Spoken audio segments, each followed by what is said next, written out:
Em um vídeo recente do canal, falei sobre a queda do dólar, se era uma boa oportunidade aí para dolarizar a carteira ou não, mas eu acho que faltou falar sobre alguns aspectos, sobre realmente essa questão de um mundo mais multipolar e os países cada vez mais percebendo a insustentabilidade das moedas fiduciárias, a crise da dívida que eu já mencionei em vários vídeos e procurando alternativas. Então a gente tem, por exemplo, o ouro subindo, a gente tem a China comprando bastante ouro e a gente tem vários países aí procurando alternativas, dentre elas inclusive o Bitcoin. Então vamos falar sobre tudo isso no vídeo de hoje. Se você curte o conteúdo do canal, já deixe seu like, clique no sininho, inscreva-se no canal e fique à vontade na seção dos comentários. Lembrando que nada disso é uma dica de investimentos, mas tem alguns pontos aqui que precisam ser mencionados. E uma comparação que eu acho interessante aqui é a questão do preço do ouro na República de Weimar, que vocês estão vendo na tela. Então, basicamente, na hiperinflação aí da moeda da Alemanha na República de Weimar, o ouro se valorizou, pareceu o Bitcoin aqui, pareceu o gráfico do Bitcoin. E o que isso quer dizer basicamente que quando as pessoas percebem que o sistema fiduciário é totalmente insustentável, e ele sempre foi, desde a sua criação, uma questão de tempo aqui. O dólar, por exemplo, já perdeu mais de 97% do seu poder de compra e o real mais de 85% do seu poder de compra. Então, é uma questão de tempo até as moedas colapsarem. Isso acontece com todas as moedas fiduciárias, algumas de forma mais lenta, outras de forma mais rápida. Por exemplo, aqui no Brasil, a gente já teve várias moedas aí ao longo da nossa história recente. Os Estados Unidos têm o dólar aqui, assim, 97% de desvalorização, é desde 1913.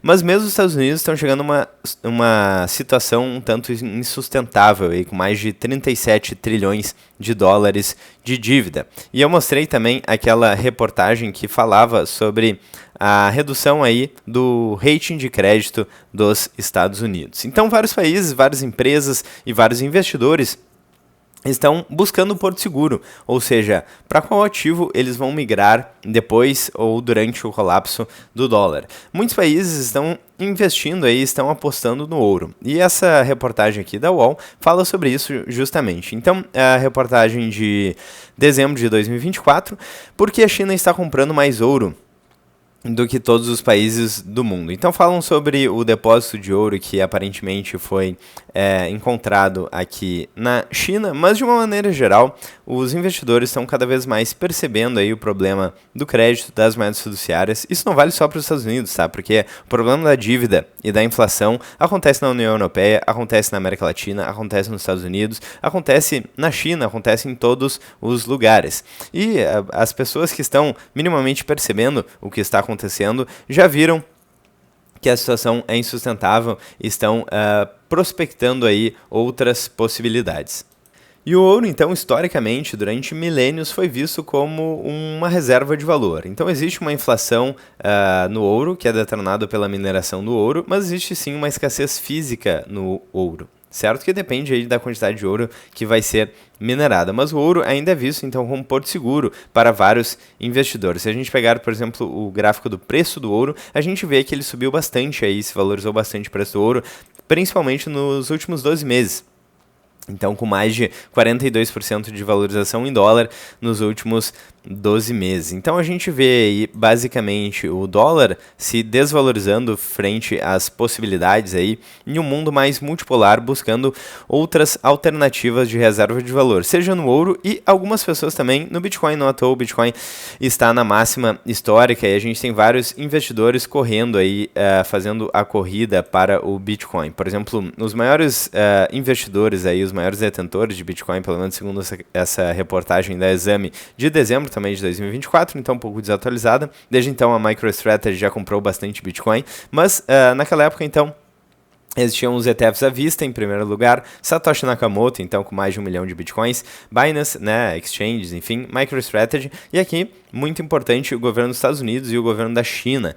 Então, basicamente, as duas principais potências, talvez antagônicas aí do nosso tempo de vida, do momento atual, estão competindo em várias frentes e uma delas talvez seja aí o acúmulo de Bitcoins em pouco tempo. Claro que eles ainda não começaram a acumular com força total, digamos assim. Eu algumas pessoas acreditam que os Estados Unidos está acumulando bitcoins de forma indireta via ETFs, via empresas que fazem o caixa em bitcoin, mas o fato é que entre os 10 maiores detentores de bitcoin está o governo dos Estados Unidos, empresas americanas, ETFs americanos e o governo da China também, que não está apostando apenas no bitcoin, mas também no ouro, como vocês puderam ver aqui. Então é basicamente uma corrida que está acontecendo em tempo real e os primeiros players aí dessa corrida estão se beneficiando muito. Então, por exemplo, se a gente pegar aqui o gráfico da MicroStrategy, desde que eles começaram a fazer isso, que foi lá por agosto, se eu não me engano, de 2020, as ações aí da MicroStrategy tiveram quase 3.000% de valorização em dólar. E a Melius também recentemente começou a fazer isso no Brasil, só no ano, então eles começaram recentemente, né, a acumular bitcoins e eles tiveram em mais de 100% de valorização. Então os players estão percebendo que as moedas fiduciárias são insustentáveis, que a crise da dívida, que é o lastro aí do sistema financeiro atual, pelo menos desde o acordo de Bretton Woods, desde o final da paridade do dólar com o ouro, então os Estados Unidos com mais de 37 trilhões de dólares, essa dívida provavelmente não será paga e as moedas fiduciárias são insustentáveis então. E temos vários ativos surgindo como uma alternativa. Os primeiros players vão se beneficiar bastante, então vão basicamente surfar na onda e ganhar muito dinheiro com isso, mas os últimos players podem ter que correr para esses ativos, não para lucrar, mas para se salvar. Algo parecido com o que aconteceu, então, na Alemanha, na República de Weimar, ou em vários outros casos de hiperinflação, inclusive aqui na América Latina, como a gente já teve aqui no Brasil, inclusive, como a gente viu recentemente, está vendo na Venezuela, em Cuba, com países que estão com moedas colapsando. Pode ser que a gente veja isso com mais moedas, inclusive com moedas de países desenvolvidos. Acho que isso pode demorar ainda, não é porque o dólar está se desvalorizando que ele vai colapsar antes das outras moedas fiduciárias. Bem pelo contrário, eu acredito que historicamente o dólar ele vem se valorizando em frente às moedas mais fracas como o real, por exemplo. Então esse recuo aqui pode ser uma oportunidade interessante para quem está interessado em dolarizar a carteira. Claro que isso não é uma dica de investimentos, aqui estou apresentando apenas alguns dados, algumas informações, mas a decisão deve partir de você, você deve apenas analisar e tirar suas próprias conclusões.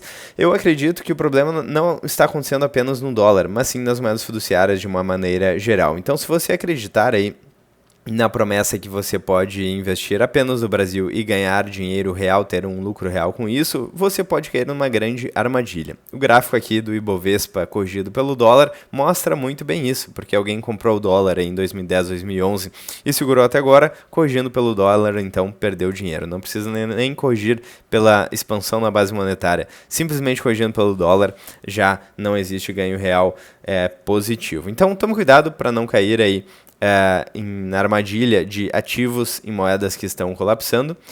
Historicamente, isso sempre significou o real, mas cuidado também com ativos que são muito dependentes do dólar, porque provavelmente vai demorar um pouco ainda esse processo de colapso monetário dos Estados Unidos. Tem pessoas que falam sobre isso há bastante tempo, então, desde que começaram, por exemplo, as políticas de quantitative easing nos Estados Unidos, as pessoas falam sobre o estouro da bolha. As políticas de quantitative easing nos Estados Unidos basicamente consistiram em pós-crise do subprime, bancos centrais aí, não só nos Estados Unidos, mas no mundo, imprimindo bastante dinheiro, o que é insustentável. Só que durante quanto tempo, certo? Porque eles começaram a fazer isso em 2008 e esse sistema ainda está acontecendo. No Japão, isso acontece há muito mais tempo e a gente tem as famosas empresas zumbis, ou seja, empresas que não dão lucro e que continuam existindo, basicamente sendo sustentadas aí pela população no final das contas, certo? Eu ia falar pelo Estado, mas o Estado nada mais faz do que tirar dinheiro de algumas pessoas e colocar em outros locais e nesse processo aí, nessa trajetória, acaba ficando com parte aí dos recursos. Bom, então é basicamente isso que está acontecendo. Eu acho importante aqui o alerta, eu acho importante ver para onde o dinheiro está indo, certo? Follow the money. E basicamente o que está acontecendo é que as pessoas estão começando a talvez duvidar da sustentabilidade das moedas fiduciárias e do dólar, o que já é bastante claro para quem conhece aí economia. Mas não basta estar certo, é necessário estar certo no momento certo e os primeiros players aí que perceberem isso podem se beneficiar bastante, como o que está acontecendo agora. Então é isso, eu quero saber a opinião de vocês. Vocês acham que, de fato, os grandes players aí estão fugindo para principalmente ouro e Bitcoin na iminência aí do colapso das moedas fiduciárias, ou ainda muitas poucas pessoas aí se deram conta do real problema da situação? Eu quero saber a opinião de vocês, fiquem à vontade na seção dos comentários. Se vocês gostaram do vídeo, não esqueça de deixar o like e clicar no sininho e inscrever-se no canal. Eu vou ficando por aqui, um grande abraço e até mais.